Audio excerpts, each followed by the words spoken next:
Hi everyone, my name is Leanne and today we're going to be doing some 5-star predictions.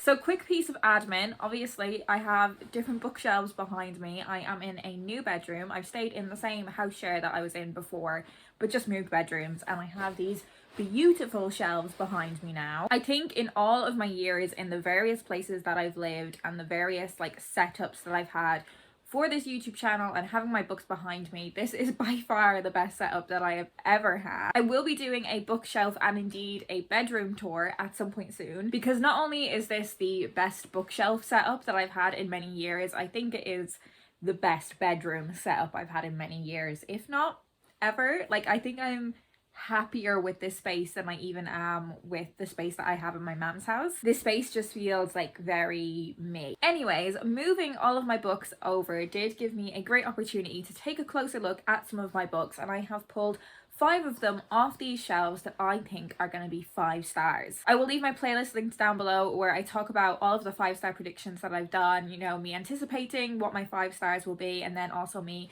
looking back on those predictions and seeing how right or wrong I got them. We've had varying degrees of success over the years, and I think it's interesting to reflect on those choices and wonder if the expectation of them being 5 stars actually prevented them from being 5 stars. If I went into them with kind of moderate expectations, would I have been pleasantly surprised and it actually be 5 stars? Whereas if I'm anticipating that it's going to be a 5-star read, does even the smallest thing end up letting it down? Generally, I think the books that I give 5 stars to are books that I have quite a personal connection to. And I think so many factors come into play with regards to something being 5 stars. It just feels like everything needs to be perfectly aligned. The time and place that I'm reading it has to be perfect. And generally with a 5-star read, even though I'm not a big rereader, I think at the end of reading a 5-star book, I do have this just instant desire to return to those characters. But here is my stack of books that I think are going to be 5 stars. Let's get into them. So my first prediction is Pretending by Holly Bourne. I have given several of Holly's teen novels 5 stars, but her first novel for adults, How Do You Like Me Now, I think I gave a 4 stars. I really enjoyed it, but it just wasn't peak. It wasn't perfect. The reason I think I'm going to give this 5 stars is obviously because I did really enjoy her previous adult novel and have loved so many of her teen books. And I think the subject matter in this is something that I will really connect to. It is about a woman who is going through the process of online dating, which I've been doing for several years. But April, our main character, can't seem to even get to date 5. And every time that she thinks that she's found someone that she can trust, it ends up going pear-shaped. So April ends up inventing this kind of persona called Gretel, who is this really chilled out, manic pixie dream girl kind of figure. She ends up connecting with this man named Joshua, and she realizes how different her dating life is when she is Gretel, when she is someone who has the upper hand. But really she is pretending to be someone she's not. I think that dynamic is really fascinating. I think it takes the kind of cool girl idea that is in Gone Girl. If you know that scene, it's iconic. I would actually be so keen to take this on holiday with me if it wasn't a hardback. It's got quotes from Marion Keyes, from Dolly Alderton, from Beth O'Leary, from Laura Jane Williams, so many authors that I love, so high hopes for this one, obviously. My next 5-star prediction is People Person by Candice Carty-Williams. The first point I want to make about this book is, what size is this? Because this is not a standard hardback size. I feel like this book would have been expensive to produce because it's not that kind of standard hardback size. Another thing that I really love about the design of this book is its use of foil.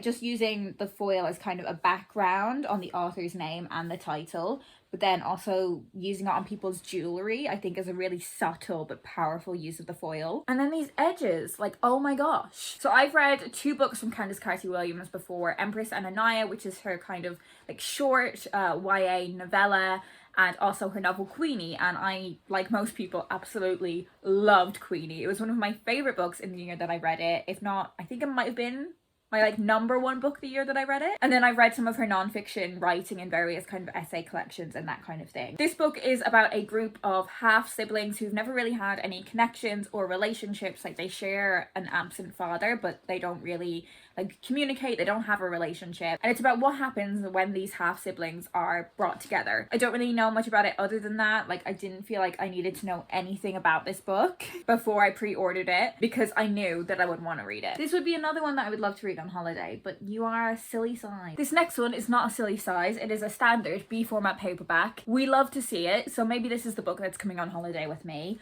and it is A Room Called Earth by Madeline Ryan. I bought this in Waterstones with Anna. I had a bunch of points on my Waterstones card and I like wanted to spend them, but I was finding the whole process like very stressful. Like I just couldn't figure out what exactly I wanted to buy. Like I had a sense of like the vibe of what I was looking for and I wasn't finding it until I read the blurb of this book, and then I was like, yes, this is the vibe. A young woman gets ready to go to a party. She arrives, feels overwhelmed, leaves, and then returns. I think this might skew the more like literary side of my tastes in contemporary fiction, and it's also by a neurodiverse author, which is great to see. The back says it explores a young woman's magical, sensitive and passionate inner world. It sounds like it's going to be something really original, and it's kind of taking the kind of, I use the phrase young woman figuring out her shit books, like I use that phrase a lot, and I feel like it takes that but has a slight twist on it as well. I think you're going to be coming on holiday with me. I hope you like Prague. I feel like I really need to make an effort to like pronounce Prague correctly, but I'm not even sure if that's how you pronounce it correctly. But if I pronounce it just in my normal accent, it's like Prague, and that definitely doesn't sound right.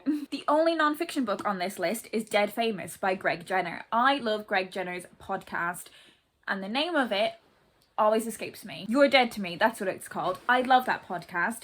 It tells me about history in a way that works for my brain. So on that podcast, he always has like a leading historical expert and then like some sort of comedian. And I think that dynamic just makes like the education process like really like comfortable and welcoming, because you have someone to like connect with. Like if you are someone that doesn't know much about history, you are able to connect with the comedian and their like potentially lack of understanding or like their little bit of understanding or prior knowledge, prior context. I just really appreciate Greg Jenner's way of educating, and this book, as well as having a fucking amazing cover, is all about the history of celebrity, and I'm so in. I think the concept of a celebrity feels like somewhat of a modern phenomenon, and I think it definitely feels like it has shifted in, I'd say, like the past 20 years or so, especially with the emergence of like significant reality TV stars.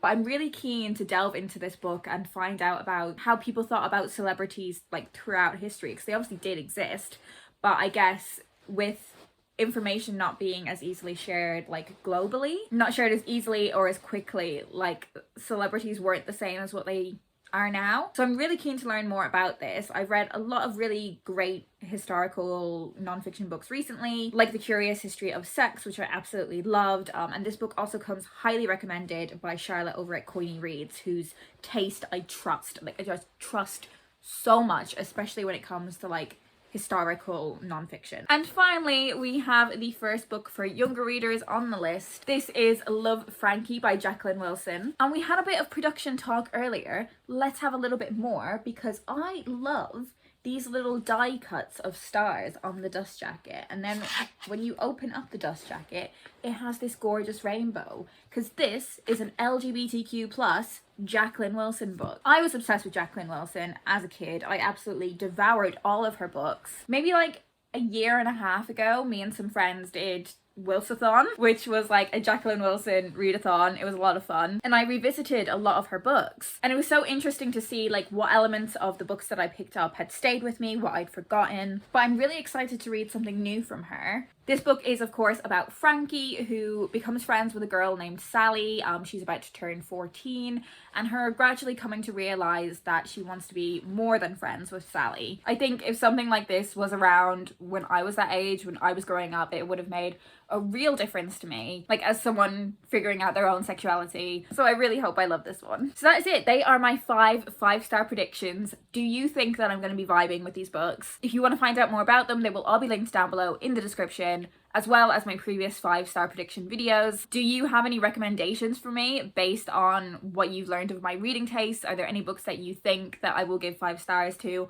Are there any of these that you think that like, no way Leanne, you're not gonna like that book? That's it for me today. I hope you guys are doing well, and I will speak to you in my next video.